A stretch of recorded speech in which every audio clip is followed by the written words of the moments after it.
Hi everybody, thanks for tuning in. This is Ingrid Kerzinger with the Positive Impact Project. I'm here today with Laura Bass, who's going to be talking about what she does, her creative work, and if you have any questions for her, feel free to type those in and we'll see if we can get those answers for you today. So thanks so much, Laura, for coming on. Oh, thank you for inviting me.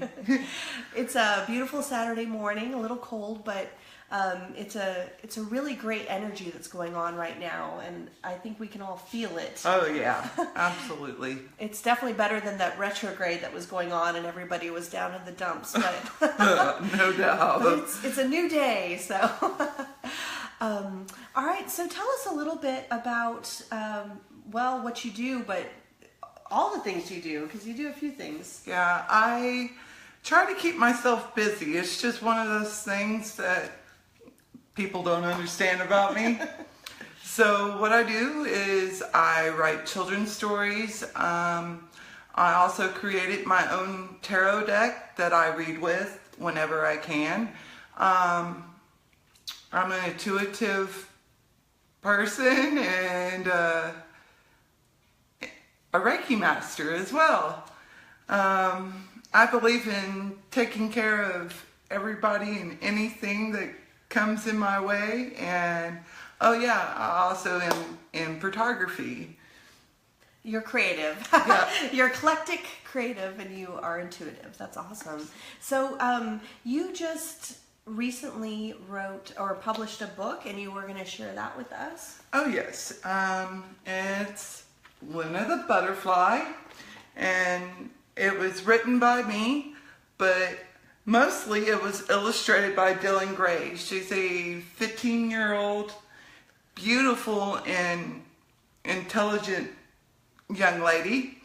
I'm going to read a little bit from it, just a few pages. In one part it says, Luna could hear the oohs and ahs coming from the others in the garden. Luna was curious to see the beauty that captivated the humans. And she's flying. And there's a close-up of what Luna looks. Love the pictures. Luna looked around and realized that she was the only butterfly in the garden.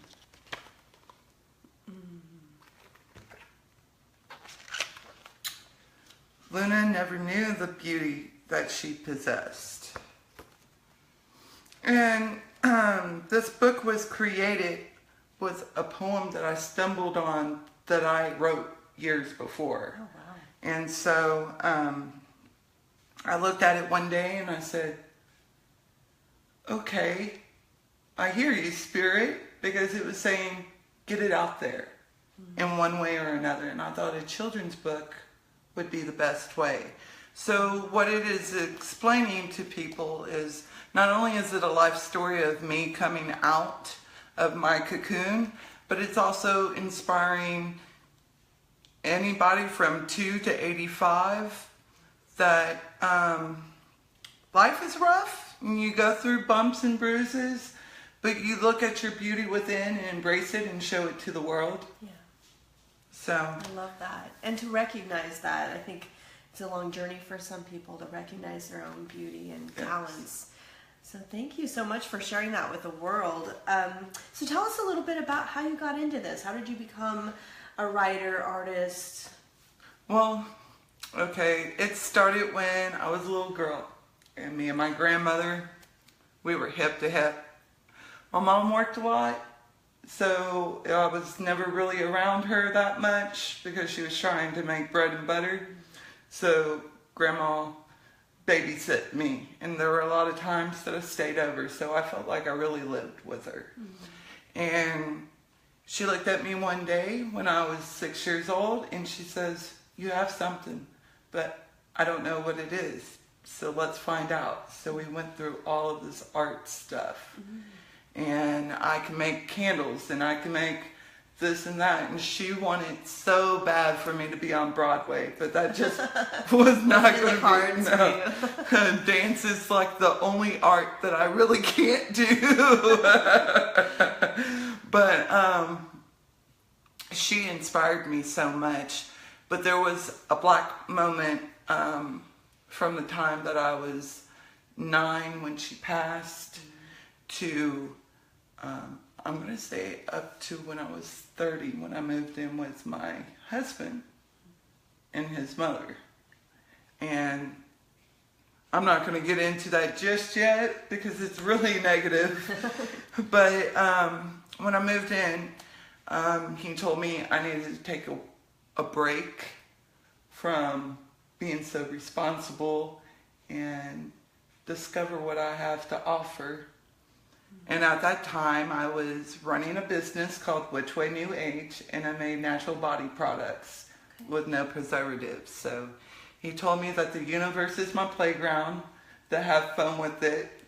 And so... That's good advice for all of us. Yes, and I just started blooming more and more and more. And I come to find out that I grew out of the natural body stuff and into more of inspiring people, because I realized that I am a leader and I help people get in their direction of where they need to go. And so with little things like my book or my cards or whatever, I want to inspire them to do what is in here instead of what everybody else is influencing them to do. That's wonderful. So you kind of had this vision for yourself of what you needed to do moving forward. Right. That's great. So show us your tarot cards. Oh, absolutely. Laura was just saying she made her own tarot cards and they're really cool. She has to share this. I love the creativity. Just, I'm a creative person. I love art and writing and all those things. So it's always exciting to me to see, everybody is so different. Just like how we look different, we have such different ways of expressing that stuff. So it's kind of like, ooh, show me yours, show me yours. Well, let me start off first that I went to a school called Pagans Learning Online. And we had this assignment to do for, how can I say it? To do a tarot card thing. And I was like, what can I do? Because I guess I get bored with the same old, like the rider decks and everything like that. I wanted it to stand out. Mm-hmm. And so I created these, and I don't know. So cool. Yeah, just your own drawings on there. Yes, and when I asked my teacher if this was what I was supposed to do, she said, nope, that's not what you're supposed to do. And I was like, darn it. And I was like, well, I guess I'll just toss it out. And my teacher and all my classmates and everything, they were like, no, finish it. You have something. So I'll show you a little bit more. This is the Empress. This was one of my, I guess, more funner cards that I created. I love that picture. And normally the Empress is like standing guard of your area and, being protective and making sure that things are going down the right way. And so with the Hornet, it's looking over its little area as the sun's coming up to make sure that it's protected. I love that. Maybe you can pull one of those for us for February, for this month of love. I know a lot of people are wondering about, relationships, about wondering those that don't have love or that might have trouble in their relationships during Valentine's Day. It can get harder. So they have a lot of questions. Oh, yes, they do. Absolutely. Let's see what we can do. If you're up for it. Oh, no. But I see tarot cards, I think, ooh, it's time for a reading.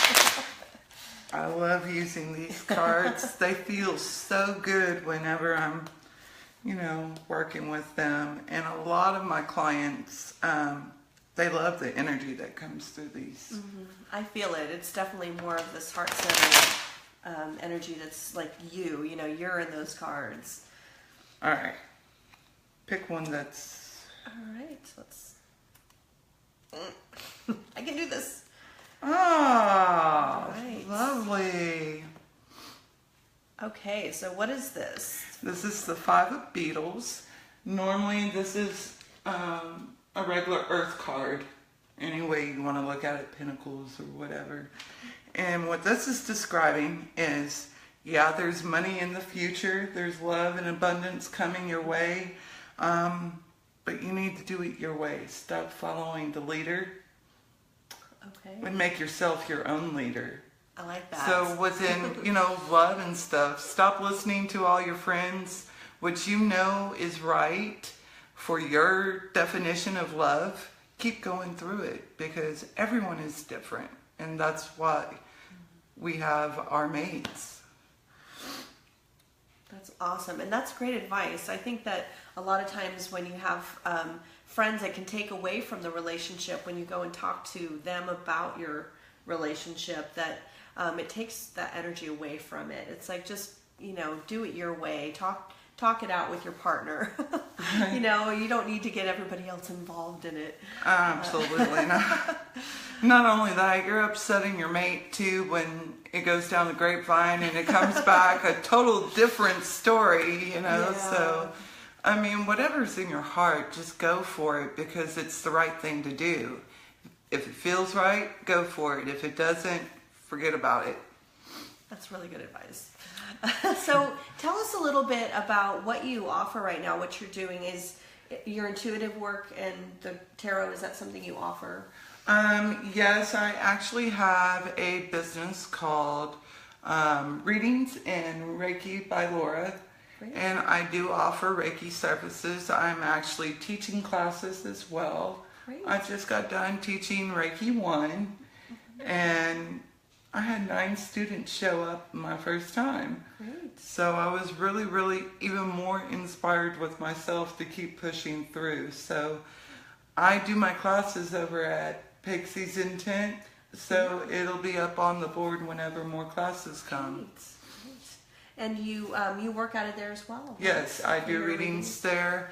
I'm mostly mobile, but if you don't feel comfortable with me coming to your house or anywhere else, Tuesdays through Fridays, normally I'm available to meet you in the afternoon. Great. And do you have a website or any way for them to contact you? I have a website, but that website's kind of under construction right now. So Facebook? Or? Yeah, Facebook. You can, I do have my Readings in Reiki by Laura on Facebook. You can message me through there. And my own personal Facebook is actually public. So I'm always posting whenever I'm available for services. So feel free whenever you see it to pop up and let me know. Great. So also, what do you see for yourself in the future? Do you have, it sounds like you'll be doing more classes, which is great. Right. But do you have anything else in the works that's planned or a vision that you want to share? Well, I have another book coming up. It's called Spyro the Dragonfly. And of course, I'm writing it. And Dylan Gray is going to be also doing the illustration again, like I said.